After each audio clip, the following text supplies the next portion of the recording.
TDP అధినేత చంద్రబాబుతో పవన్ కళ్యాణ్ భేటీ ముగిసింది. హైదరాబాద్లోని బాబు నివాసంలో ఇద్దరు నేతలు సమావేశమయ్యారు. ఏపీ ఎన్నికల్లో అనుసరించాల్సిన వ్యూహం, ఎంపీ అభ్యర్థులపై చర్చించారు. సీట్ల సర్దుబాటుపై ఇద్దరు నేతల మంత్రాలు జరిపారు.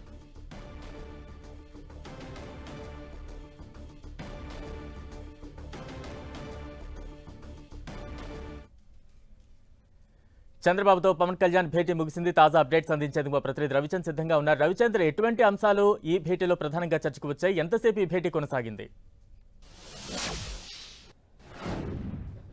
బలరాం, దాదాపు గంట పాటు ఇరువురు కూడా సమావేశమయ్యారు. జూబ్లీ హిల్స్ చంద్రబాబు నివాసంలో ఈ భేటీ అయితే జరిగింది. ఈ ఉదయమే ఏదైతే పవన్ కళ్యాణ్ అమరావతి నుంచి బయలుదేరి హైదరాబాద్ వచ్చారో, హైదరాబాద్ రావడంతోనే చంద్రబాబును కలిసి గంట పాటు తాజా రాజకీయ పరిణామాలపై చర్చించారు. ఎందుకంటే ఇరు పార్టీలు కూడా పొత్తులో భాగంగా 21 అసెంబ్లీ, 2 పార్లమెంటు స్థానాలు తీసుకోవడం జరిగింది. పార్లమెంటు స్థానాల్లో ఎటువంటి ఇబ్బంది లేకపోయినప్పటికీ అసెంబ్లీ స్థానాలు మాత్రం 1-2 స్థానాల్లో మార్పులు చేర్పులు కావాలని పవన్ కళ్యాణ్ కోరుతున్నారు. ఎందుకంటే స్థానిక పరిస్థితులను బట్టి అక్కడ మార్చాలనేది పవన్ కళ్యాణ్ అభిప్రాయంలా ఉంది. అదేవిధంగా ప్రచార సరళి గురించి కూడా ఇరువురు మాట్లాడుకున్నారు. ఎందుకంటే సీట్ల సర్దుబాటు కొంత సాఫీగా జరిగిపోయినప్పటికీ కూడా ఎన్నికల్లో గెలిపే ధ్యేయంగా పనిచేయాలి. ఏదైతే హర్డిల్స్ కొన్ని ఉన్నాయి కింది స్థాయిలో, ఏదైతే జనసేన పోటీ చేసే దగ్గర టీడీపీ నుంచి కొన్ని ఇబ్బందులు కొన్ని చోట్ల ఎదురవుతున్నాయి. అదేవిధంగా టీడీపీ ఉన్న చోట జనసేన నుంచి ఇబ్బందులు అవుతున్నాయి. ఇలాంటి ఏ నియోజకవర్గాల్లో ఉన్నాయి, వాటిని ఏ విధంగా సెట్ చేయాలి, వారిని పిలిచి మాట్లాడాలి, వారికి రాజకీయ భవిష్యత్తుకు హామీలు ఇవ్వాలని ఇరువురు కూడా నిర్ణయించుకున్నట్టు తెలుస్తుంది. ఈ నేపథ్యంలోనే పలు నియోజకవర్గాలకు సంబంధించి మార్పులు కావాలనుకుంటున్నారు. ఏదైతే ఆంధ్రాలో ఒక సీటు, రాయలసీమలో ఒక సీటుని మార్చాలని పవన్ కోరుతున్నట్టు మనకు తెలుస్తుంది.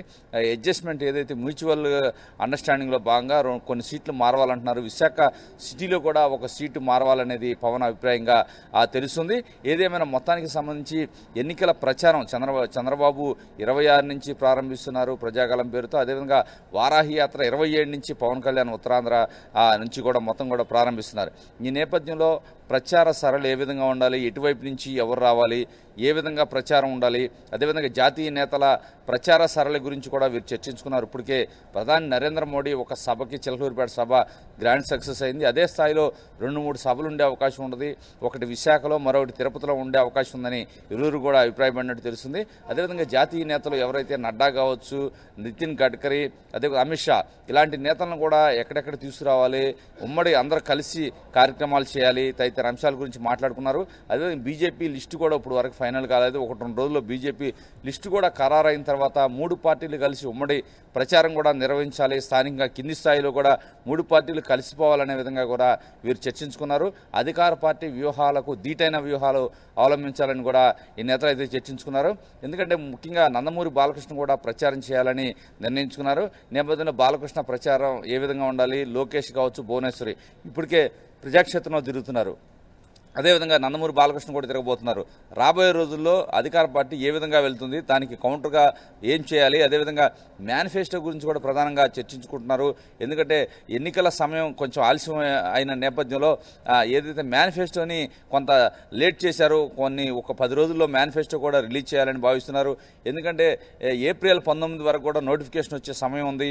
ఈలోపు కూడా విస్తృతంగా ఒక దఫా పర్యటన రాష్ట్ర వ్యాప్తంగా అన్ని పార్టీలు చేయాలనేది వీరిరువురు కూడా అభిప్రాయపడుతున్నారు. ఈ నేపథ్యంలోనే చంద్రబాబు కూడా 20 పార్లమెంటు స్థానాలు పర్యటించాలి గ్యాప్ లేకుండా అనుకుంటున్నారు. అదేవిధంగా పవన్ కళ్యాణ్ కూడా అదే స్థాయిలో 20 రోజులు రాష్ట్రం అంతా కూడా సుడిగాలి పర్యటన చేయడానికి కూడా ఇరువురు నిర్ణయించుకున్నారు. ఇవన్నీ కూడా ఈ ప్రచార సరళి కావచ్చు, ఆఖరి నిమిషంలో సీట్ల సర్దుబాటు కావచ్చు, అన్ని అంశాల గురించి కూడా చర్చిస్తున్నారు. జాతీయ నేతల కోఆపరేషన్, బీజేపీ జాతీయ నేతల కోఆపరేషన్ కోసం కూడా వీరు ప్రయత్నం చేస్తున్నారు. వారితో కూడా మాట్లాడుతున్నారు. 1-2 రోజుల్లో బీజేపీ సీట్ల సర్దుబాటు కావచ్చు, వారి కేటాయింపులు కూడా పూర్తవుతాయి, ప్రకటన కూడా వస్తుంది. ఆ తర్వాత అందరూ కలిసి ప్రజాక్షేత్రంలోకి వెళ్లాలనేది వీరి ఆలోచనగా కనిపిస్తుంది. బలరాం, అంటే లోక్సభ అభ్యర్థుల ఖరారుకు సంబంధించి ఎటువంటి చర్చ వచ్చింది ఈ భేటీలో? అంటే లోక్సభకు సంబంధించి కూడా ఏదైతే జనసేనకి పొత్తులో భాగంగా 2 స్థానాలు కేటాయించారు. ఒకటి కాకినాడ స్థానం కేటాయించారు, రెండవది బందర్ స్థానాన్ని కూడా కేటాయించారు. బందర్లో ఎడిదిరిగి వైసీపీ నుంచి సిట్టింగ్ ఎంపీ వల్లభనేని బాలశౌరి వచ్చి చేరారు. ఆయనకే పవన్ కళ్యాణ్ సీట్ ఇవ్వడం జరిగింది.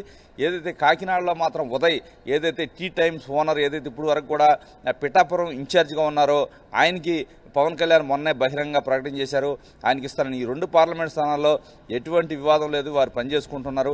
అయితే బీజేపీకి సంబంధించి టీడీపీకి సంబంధించి కొన్ని చిన్న సర్దుబాట్లు ఉండే అవకాశం అయితే మనకు కనిపిస్తుంది. ఏదైతే ఇవి ఢిల్లీ స్థాయిలో నడుస్తూ ఉన్నాయి, విజయనగరం పార్లమెంట్ స్థానానికి సంబంధించి ఒక చర్చ అయితే జరుగుతుంది, దాన్ని మార్చాలి, దాని బదులు రాయలసీమ కావాలని బీజేపీ కోరుతున్నట్టు తెలుస్తుంది. ఇవన్నీ కూడా ఢిల్లీ స్థాయిలో చంద్రబాబుతో టచ్లో ఉన్నారు ఢిల్లీ పెద్దలు, వారు మాట్లాడుకుంటున్నారు. ఈ సాయంత్రానికి అవి క్లారిటీ వచ్చే అవకాశం ఉంది. ఏదైతే జనసేనతో మాత్రం కేవలం అసెంబ్లీ స్థానాల విషయంలోనే ప్రధానంగా పవన్ కళ్యాణ్తో చర్చ జరిగింది.